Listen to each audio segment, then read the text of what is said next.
Alors, selon vous, qu'est-ce qui peut pousser justement un être humain à vouloir ensorceler son semblable? La motivation de la sorcellerie est en majorité la jalousie pure.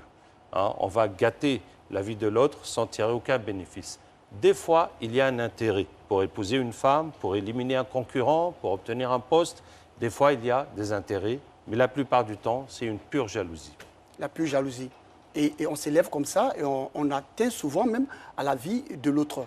Est-ce que effectivement un être humain peut atteindre à la vie de son semblable? Parce qu'on le dit, c'est Allah subhanahu wa ta'ala qui donne la vie et qui retire la vie.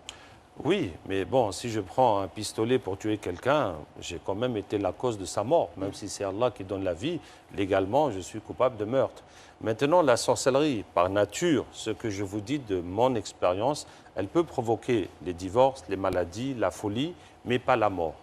Donc, quand quelqu'un on lui fait la sorcellerie pour mourir, il peut avoir un accident grave, il peut avoir une maladie qui va durer, mais il ne va pas mourir comme ça, sauf si ça tombe avec le moment où il devait mourir, où il serait mort de toute façon par une cause ou une autre. Et donc, quand on dit qu'il est mort, enfin, on accuse les sorciers d'avoir éliminé une personne, une tierce personne.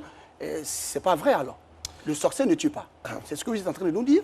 C'est ce que je suis en train de vous dire. Maintenant, effectivement, il y a un degré plus haut en sorcellerie qui sont les mangeurs d'âmes. Hein, donc, le sorcier, je vous ai dit, est quelqu'un qui fait un pacte avec le diable.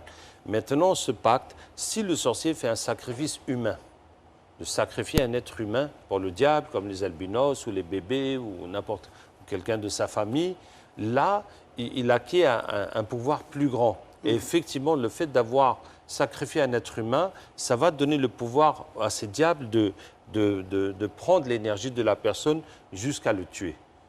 Oui, effectivement, dans ce cas-là, la sorcellerie tue. Mais ça reste quand même... Il y a les associations de sorciers et sorcières. Justement, ce sont ceux qui font les sacrifices humains. Donc, ils font une tontine. Ils se mettent ensemble pour sacrifier quelqu'un à tour de rôle. Et ça leur fait... Alors, Ben Alima, quand vous le dites sur ce plateau, on a l'impression que vous êtes avec eux. Et quand ils font tout ça, vous les voyez faire cette tontine et tout ça.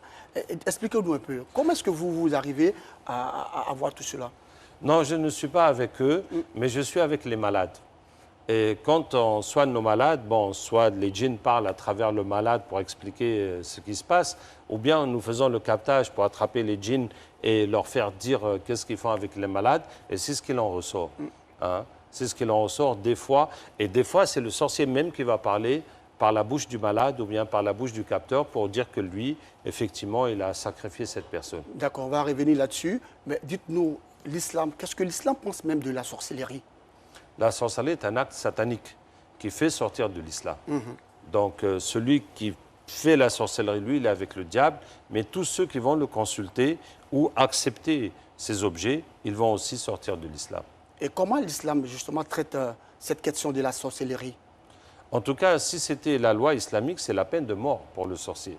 Certains savants disent qu'on lui propose le repentir, d'autres savants disent que non. Comme quelqu'un qui a tué, une fois qu'on l'a attrapé, on ne va pas lui dire de se repentir, il va payer. Donc pour les actes qu'il a commis, il va payer. Maintenant, si quelqu'un se repent avant que la loi ne l'attrape, c'est là qu'il peut être pardonné. D'accord. Et en matière de traitement, je vais dire, spirituel et tout ça, quand une personne est atteinte de sorcellerie, comment l'islam propose justement un traitement pour guérir cette personne?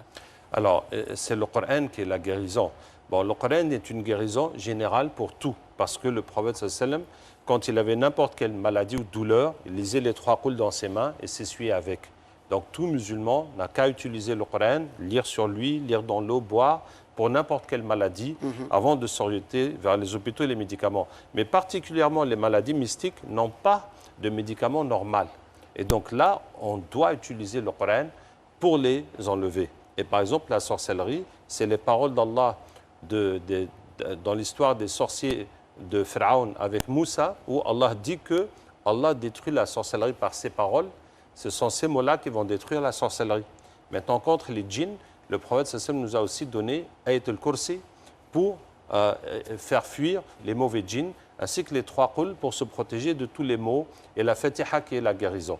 Donc ça, c'est les versets... Les 3 qul, Qul Huwallahu, Qul A'udhu Birabbil Falaq et Qul A'udhu Birabbin Nas. Voilà. D'accord. Avec la Fatiha et al-Kursi, et les versets de Moussa avec les sorciers de Pharaon, c'est la base de la guérison coranique pour les maladies mystiques. Alors, peut-on affirmer sans détour ou sans risque de nous tromper que vous aussi, au niveau de la cellule Rokia, le traitement adopté par l'islam, c'est ce même traitement-là que la cellule Rokia adopte également?